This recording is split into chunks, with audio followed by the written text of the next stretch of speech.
दोस्तों इस वीडियो में हम बात करेंगे कि क्या कारण था जो बिहार में एक भी इंडस्ट्री डेवलप नहीं हो पाया। बिहार के सबसे नजदीक पोर्ट जो करीबन 700 किलोमीटर दूर है वेस्ट बंगाल के हल्दिया में, और यही सबसे बड़ा कारण है चीफ मिनिस्टर नीतीश कुमार के हिसाब से बिहार में इंडस्ट्री डेवलप नहीं हो पाया उनके दौर के दौरान। सही बात है कि कोई बड़ा उद्योग यहाँ कोई आना नहीं चाहता। ये चारों तरफ कहीं कोई समुद्र नहीं है, जो समुद्र के नजदीक वाले इलाके होते हैं वहीं पर लोग लगाते हैं। इतने तेजस्वी लोग हैं हमारे पास।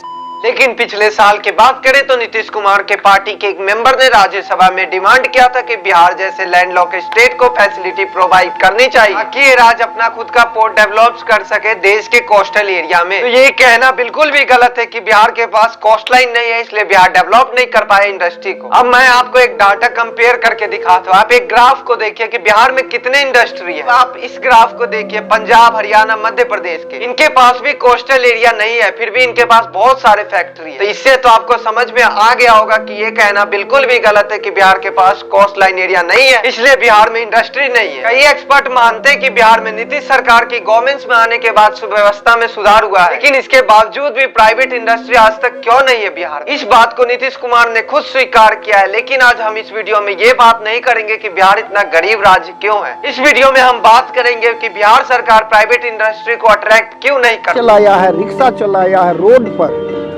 और ठेला रिक्शा चला के भी परिवार का भरण पोषण किया। हम लोगों को यहाँ भुखमरी के कंगाल में हम किसान मजदूर फंसे हुए हैं। इसका सबसे बड़ा कारण है कि बिहार में जमीन को एक्वायर करना किसी भी प्राइवेट कंपनी के लिए इतना आसान बात नहीं है, चाहे वो डायरेक्टली सरकार से चाहे वो जमींदार से। ये कहना तो बिल्कुल आसान लगता है लेकिन इतना आसान नहीं है कि डायरेक्टली जमीन एक्वायर करना। और इसी प्रोसेस के कारण जो प्राइवेट कंपनियों बिहार सरकार से तंग आ चुकी है। इस मुद्दे पर सुशील कुमार मोदी जो कि फॉर्मर वाइस प्रेसिडेंट बिहार के थे, उन्होंने बताया कि कोई भी मेजर स्टेट बिहार नहीं आना चाहती क्योंकि बिहार सरकार उनको जमीन नहीं दे पाती है इंडस्ट्री लगाने के लिए, क्योंकि बिहार एक एग्रीकल्चर इकोनॉमी है। और हो भी क्यों नहीं, क्योंकि जो बिहार के लैंड है ना वो बहुत ही ज्यादा फर्टाइल। बिहार के जो 80% पॉपुलेशन है इनडायरेक्टली और डायरेक्टली जो एग्रीकल्चर पे ही डिपेंड है। और यही कारण है कि बिहार में प्राइवेट इंडस्ट्री को जमीन खरीदना या जमीन लेना इंडस्ट्री के लिए इतना आसान बात नहीं है। इसीलिए प्राइवेट इंडस्ट्री को जमीन एक्वायर करना बहुत ही ज्यादा मुश्किल काम है, क्योंकि बिहार का जो लैंड होल्डिंग का प्रोसेस है ना बहुत ही ज्यादा डिफरेंट है अदर स्टेट्स। बिहार के जो मेजोरिटी लैंड ओनर है ना उनके पास बहुत ही छोटे छोटे जमीन के लैंड होल्डर होते हैं। तो आप मान लीजिए अगर आपको एक कंपनी के लिए 20 हेक्टेयर जमीन लेना है तो सरकार को 20 अलग अलग आदमी से बात करना हो। जो बिहार के छोटे छोटे किसान है उनके पूरा लाइवहुड जमीन पे डिपेंड करता है और इसी के कारण वो टेंशन में रहते हैं। अगर वो जमीन बेच देंगे तो वो कहां से खाएंगे, कहां से रहेंगे। दूसरा सबसे बड़ा कारण है जो इकोनॉमिस्ट अभिजीत बनर्जी ने बुलाया, स्पिल ओवर इफेक्ट। इस स्पिल ओवर इफेक्ट के हिसाब से अगर माने तो अगर आप एक एरिया में कई ऐसे लोग को इकट्ठा कर लेते हैं उनके अंदर बहुत ही ज्यादा स्किल होता है और इसी के हिसाब से वहाँ का इकोनॉमी वैसा बन जाता है जहाँ कई बड़ी बड़ी कंपनी आना चाहते हैं। जैसे कि भारत के आईटी सेक्टर को देख लीजिए, बेंगलोर जो है आईटी का हब बन गया। ऐसा नहीं है कि बेंगलोर में लेबर का कॉस्ट बहुत सस्ता है या फिर जमीन बहुत सस्ता है, वो तो बिहार में सबसे ज्यादा सस्ता है अगर बेंगलोर के हिसाब से माने।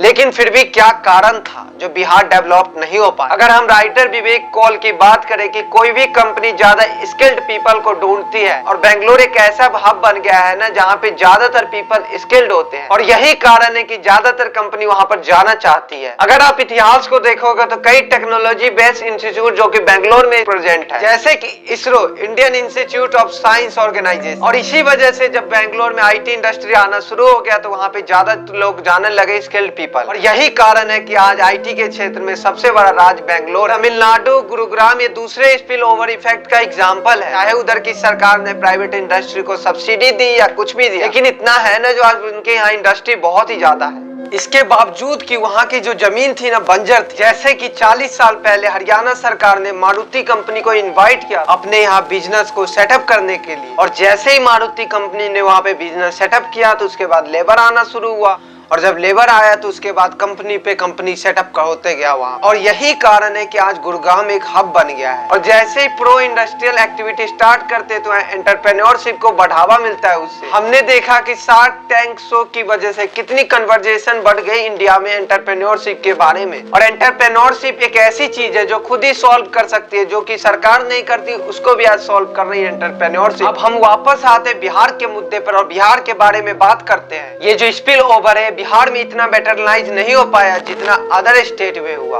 और ऐसा क्यों नहीं हुआ? क्योंकि बिहार सरकार की जो प्राइवेट सेक्टर में रेपुटेशन है उतनी अच्छी नहीं, और यही कारण है कि बिहार में प्राइवेट इंडस्ट्री नहीं आ पाई। और इसके पीछे अनफॉर्चुनेटली बिहार का इतिहास, लैक ऑफ इंडस्ट्री का एक छोटा सा कारण नहीं है कि बिहार में अगर स्किल लेबर नहीं है। इसके पीछे कई कारण है। इसके लिए बेटर इंफ्रास्ट्रक्चर होना चाहिए, इसके लिए बेटर गवर्नमेंट होना चाहिए ताकि इंडस्ट्री को अच्छे से फैसिलिटी प्रोवाइड करवा सके। और इस वीडियो में मैं आपको एक चीज के बारे में बात करूंगा, लैंड एक्विजिशन। ये इतने ज्यादा सेंसिटिव है ना, क्योंकि बिहार में कई लोगों को एक्सप्लॉइट किया गया है जमीन के बेसिस पे। लैंडलेस लेबर को मजबूरन काम करना पड़ता था, जिसके पास बहुत सारे जमीन। इसी वजह से बिहार में कई ऐसे आंदोलन हुए, सोशल और पॉलिटिकल मूवमेंट। चलिए दोस्तों, पिछला बात तो छोड़िए, अगर आज की डेट में बात करें, अगर आज की डेट में बिहार सरकार अपनी पॉलिसी में सुधार करती है और सही में बिहार सरकार अपने प्रोमिसों पे उतरती है और कंपनी को इंसेंटिव देती है, तो ये देखना तो अभी बाकी। जब तक ऐसा नहीं होगा तब तक बिहार के लोग भागते रहेंगे एक रात से दूसरे रात काम की तलाश में। होपफुली दोस्तों आपको वीडियो अच्छा लगा। अगर वीडियो अच्छा लगा तो हमारे वीडियो को लाइक करके चैनल को सब्सक्राइब कीजिए, ताकि आने वाली इसी तरह के इन्फॉर्मेटिव वीडियो से आप रूबरू हो सके और इसी तरह के रिसर्च से रिलेटेड वीडियो आपके पास हाजिर हो सके। तब तक के लिए इस वीडियो में इतना ही। धन्यवाद। जय हिंद। वंदे।